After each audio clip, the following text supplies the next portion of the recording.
Europe 1. Et comme le veut la tradition, Emmanuel Macron a donc ouvert le Salon international de l'agriculture, 59e édition. C'est à la porte de Versailles de Paris. Un rendez-vous incontournable pour des milliers de Français. C'est la plus grande vitrine de l'agriculture française. 600 000 visiteurs sont attendus cette année. Au milieu des animaux, du foin et des tracteurs, notre reporter Europe 1, Simon Bourtambour, a pris le pouls de cette première journée. Oui, des milliers de personnes ont décidé de passer le week-end sur le salon de l'agriculture. Beaucoup de familles, évidemment. Patricia est venue d'Île-de-France avec son fils de 4 ans. Comme tous les ans, on le fait. C'est pour amener notre petite Massou pour qu'il fasse la découverte des différents animaux. Je voudrais voir tous les animaux de la ferme. Après, on va y voir les poules. Et dans les allées, il faut parfois jouer des coudes pour approcher les animaux ou les stands de dégustation.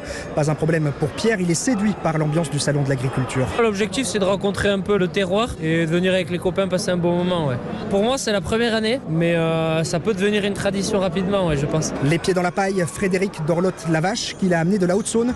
L'agriculteur souhaite faire découvrir son métier aux visiteurs. Beaucoup de gens s'aperçoivent que l'agriculture est importante en France et qu'il ne faut pas laisser les agriculteurs de côté. Oui, on a beaucoup de personnes qui s'arrêtent sur le stand pour nous poser de vraies questions. Les agriculteurs se lèvent tous les jours, les producteurs de lait se lèvent tous les jours et travaillent très très dur. Et ça, beaucoup de personnes l'oublient. Et le marathon ne fait que commencer pour Frédéric. Le salon de l'agriculture refermera ses portes dimanche prochain. Le reportage de Simon Bourtambour pour Europe 1.